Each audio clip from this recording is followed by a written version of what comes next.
Bora, good morning, everybody. Croeso to Health and Care Social Committee. It's on Friday, the 3rd of November. We've got a few items to discuss today, some of which may end up going into private session, but we will address those when we get to it. But welcome, everyone, and welcome officers as well. First of all, Connor, have we got any apologies, please?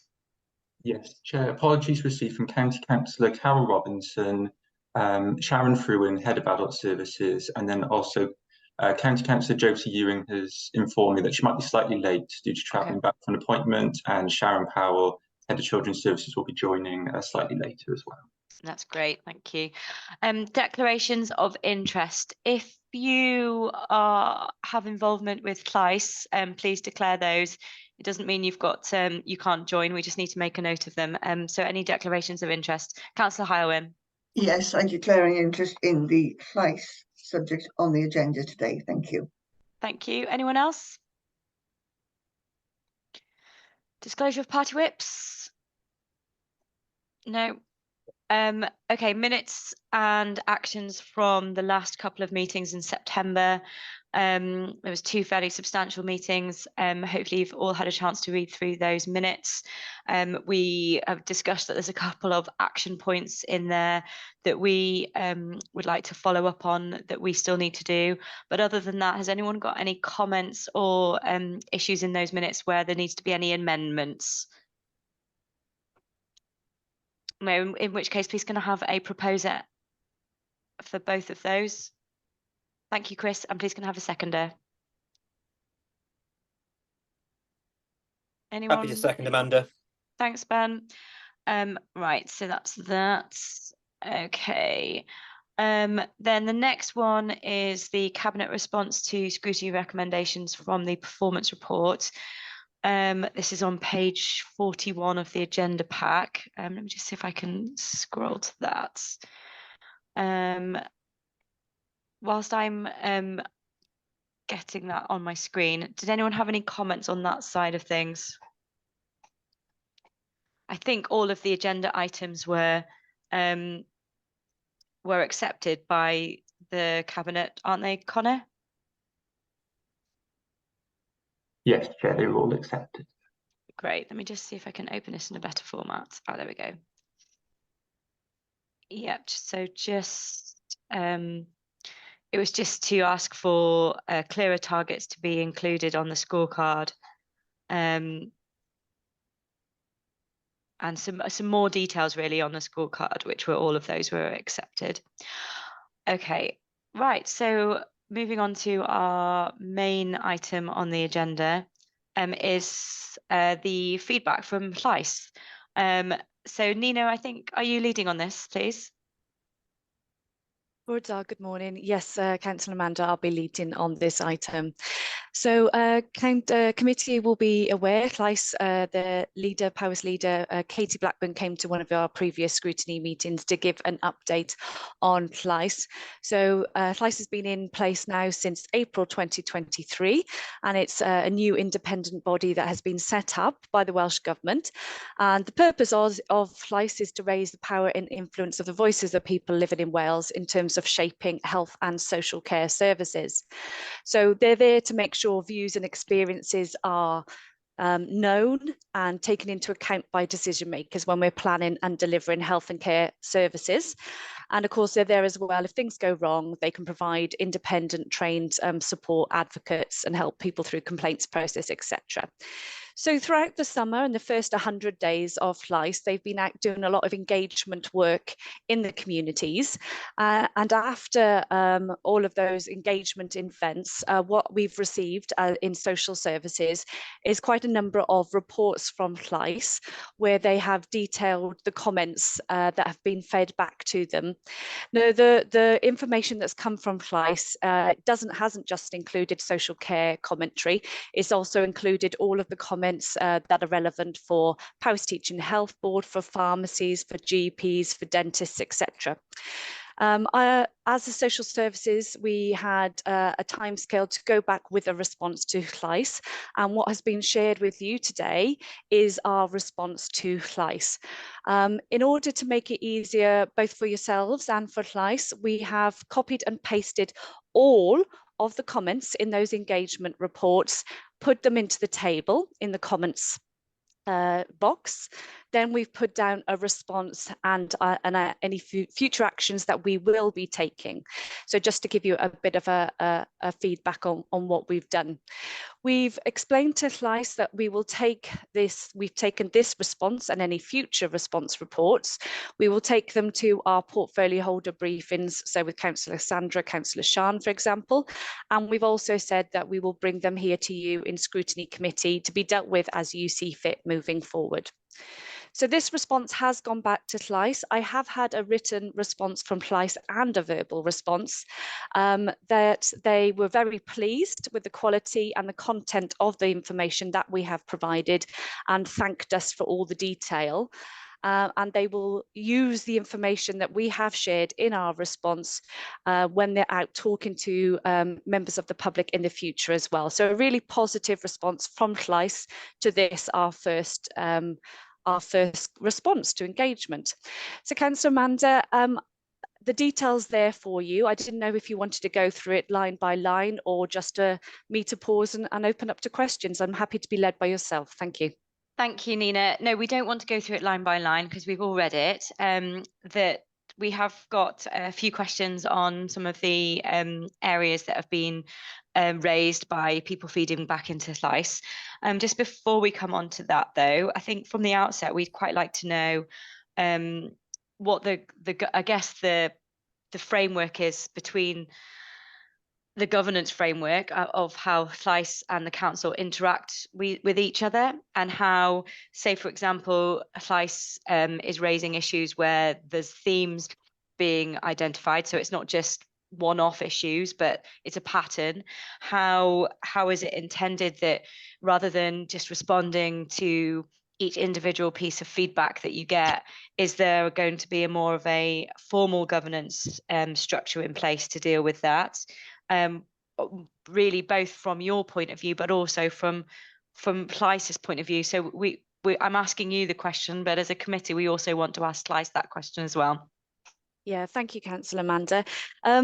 As we all know, this is a new process, a new kind of organisation of way of working for all of us, for Llais and for ourselves at the moment. So I think things will evolve as we move forward. So I don't think everything's finalised at the moment. Lynette and I meet with Katie Blackburn every fortnight, and that kind of formal side of stuff is still being worked up.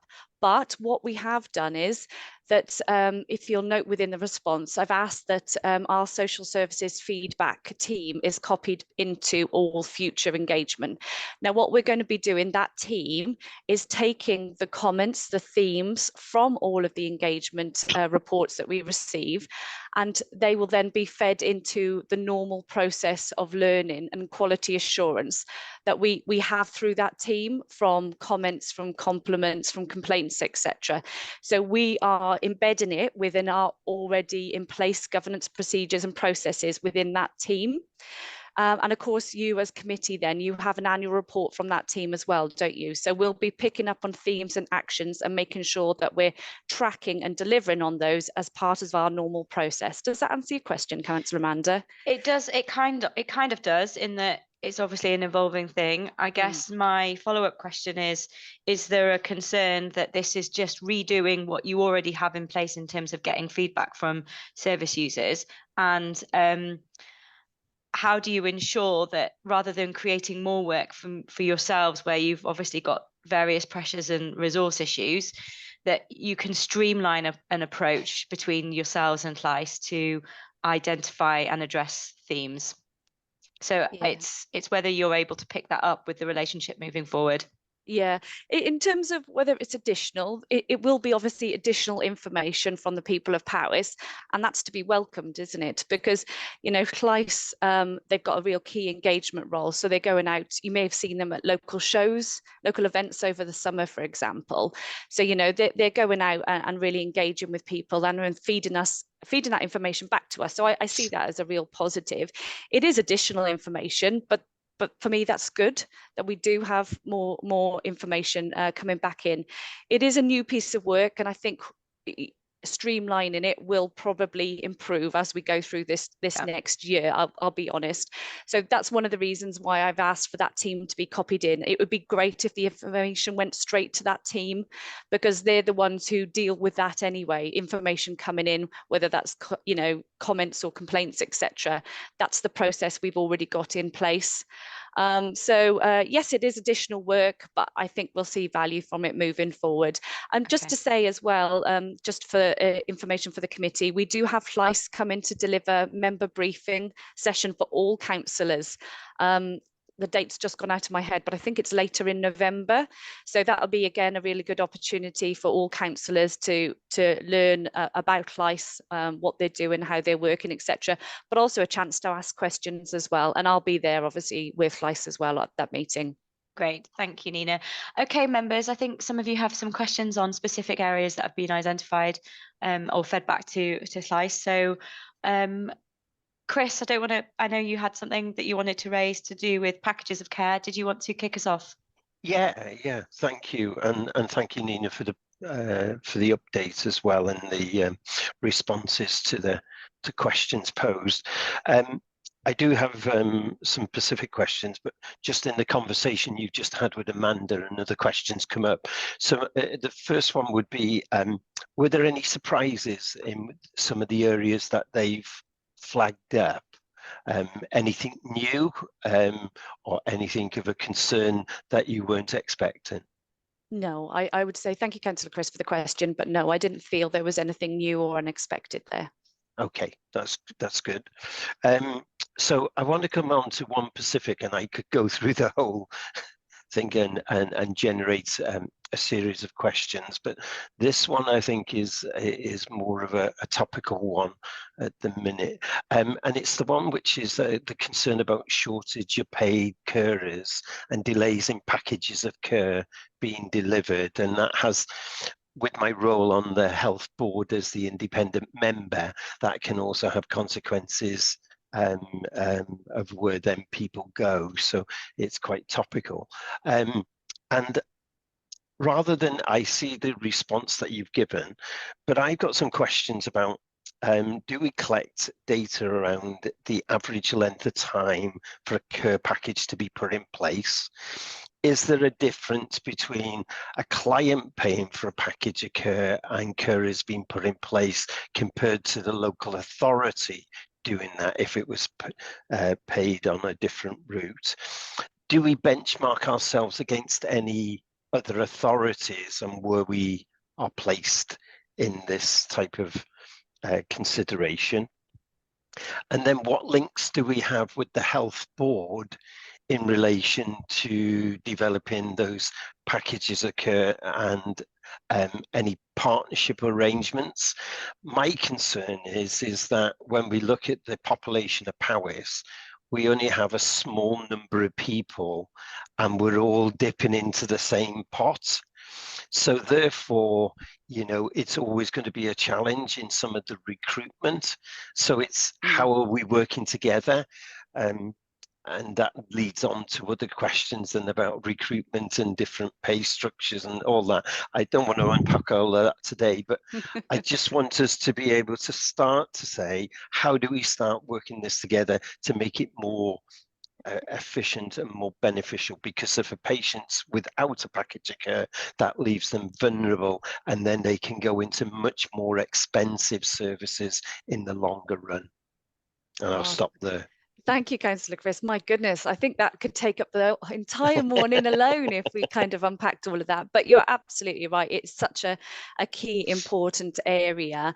And perhaps could I perhaps suggest that we come back to scrutiny and really look at this area in depth? Because I think you can just see from the questions you raised there that there's so much that we could be talking about in terms of dom care at the moment. And it is an area of transformation of focus for us. So we do have the Transforming Domiciliary Care project ongoing at the moment. And of course, you know, it'd be good to give you an update in due course on that. So I think I'll just note that there. In terms of supply, you're absolutely right. We're all well aware, aren't we, of the demography of Powys. We've got an increasing ageing population, so an increasing demand for dom care and caring support, etc., in the home. We've also got an ageing working population that is decreasing. So the supply of people available to work perhaps is not where we would hope to be. And we do see that. We do see that, you know, both ourselves and our external providers, difficulties recruiting into that area. So that demand and supply, you're absolutely right, is challenging at the moment. We collect a lot of data, Councillor Chris, in terms of dom care packages and waits and delays, etc. So we do have a lot of that detail in the information. We provide with Scrutiny monthly performance data. There would be quite a bit in there, but if there's more that you wanted to kind of discuss, then, you know, I'm happy to bring along the senior manager and the head of service relevant for that area, that we could discuss that in more depth. Yes, there is benchmarking data where we're looking at other local authorities around Wales as well. So we do get monthly benchmarking data. Limited, it might not have all of the kind of comparison data you might like, but we do have information that we do look at regularly as a leadership team as well. And we do work with PTHB and partners. You know, the commissioning team are working with the external providers as well, looking at one of the things we're looking at the moment is whether we can change routes, package caring packages together to make them more attractive to providers and to carers, for example. So it's a real area of focus at the moment in adult social care. And I'm not surprised that it came through here through the LICE engagement. Perhaps that'd be a really good topic for us to maybe unpick in depth at a future scrutiny committee, if that's what you'd like to do. Thank you, Councillor Chris.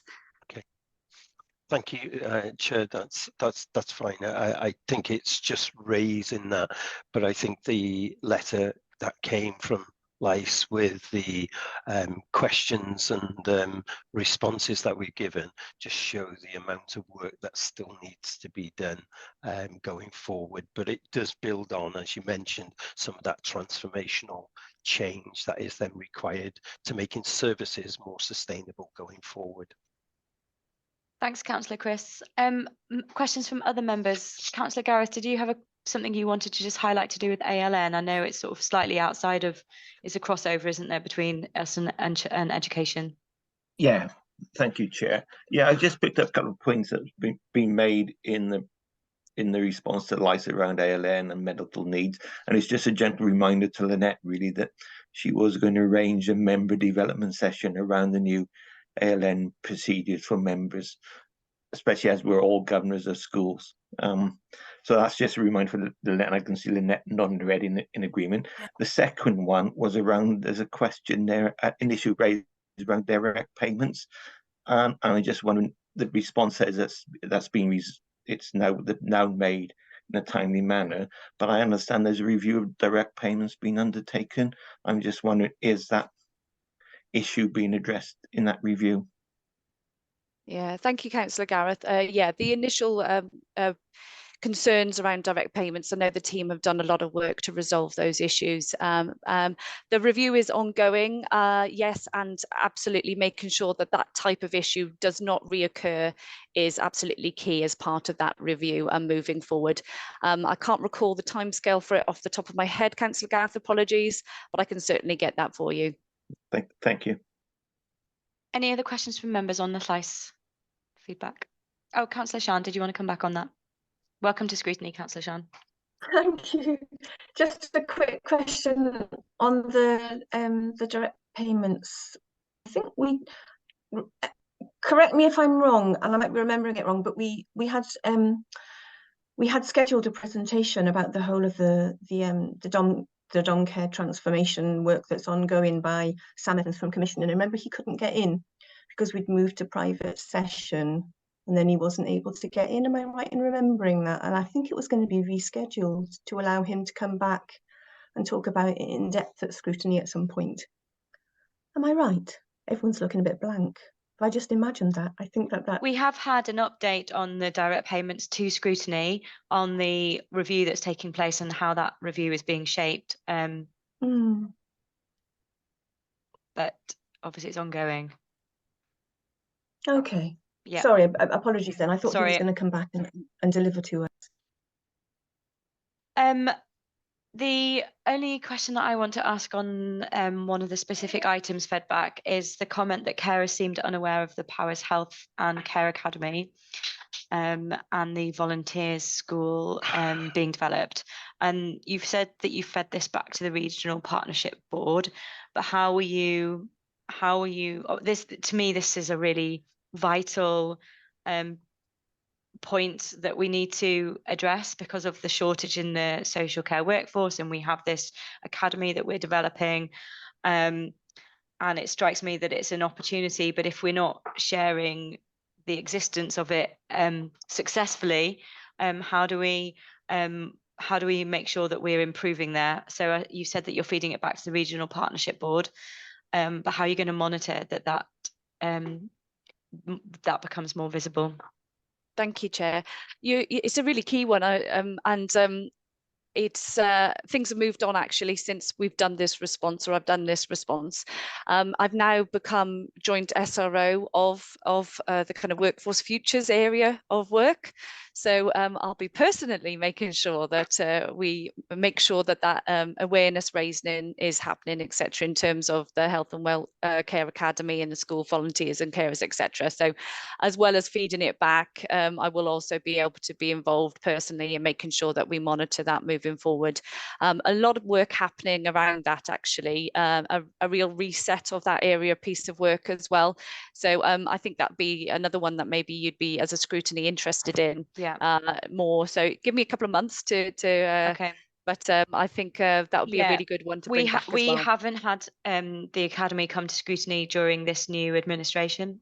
Okay. So it would be good to have that back to Scrutiny. So Connor, please could you put a note of that to go on our work programme? And I am sort of aware that you are starting to work with schools in terms of schools offering health and social care courses and that being fed into the academy. So it would be really helpful to know how that is shaping up. Is it just at trial stage? Is it across the county? How are you spreading that message? How are you sowing that seed in our youngsters that there's real career progression opportunities for them here in our county? So it would be, I'd love to have that on the work programme for next year, please. Yeah, no, absolutely, Chair. I'd really welcome that. And the education side of stuff and getting into schools is one of the priorities. And I think I'm right in saying 10 of the 12 high schools are already signed up to be involved. Oh, really? That's great. So yeah, I think there'll be, when we come back to Scrutiny with an update, I think there'll be lots to talk about in that area. So thank you. Fantastic. Anything else from members or officers want to add any comments on that slice paper? No, okay, thank you for that. So scrolling back up to my agenda. Okay, so the next item is the unaccompanied asylum seeking children, which I understand, because this relates to a fairly small group of children, that we are going to consider moving into private session for this. Welcome to committee, Joe and Charlie. Nice to have you here. Just before we go into private session, our process is that we need to vote or decide on that as a committee. So can we just have an overview from one of you, just briefly, to just quickly say why it is we should go into private session on this item, please? Yeah, I'm happy to do that, Chair. So as you've already said, really, the unaccompanied asylum seeking referrals that we receive here in Powys relate to a small group of children. The presentation that we're going to give this morning will sort of look at some of their personal details, including the locations in terms of where they're placed. And for that reason, we'd ask that this session be part of the confidential part of the agenda. That's great, thank you. Members, if anyone has any issues with that, please speak now. No, couldn't imagine you would. Okay, on that basis then, please, Connor, are you able to take us off public session? And just to let any members of the public know, we're going to do the remainder of this session in private because the other item is an exempt item as well. And the only other thing on that is our work programme, which we often go to private session for anyway. So Connor, are you able to do that, please? Yes, Chair. I'll just read out, if that's okay, the resolution would be resolved Sure. to exclude the public for the following item of business on the grounds that there be disclosure to them of exempt information under category 2 and 3 of the Local Authorities Access to Information Variation Wales Order 2007. Yep, I'm happy with that. Members, I yeah. will move us Okay. into confidential. Thank you.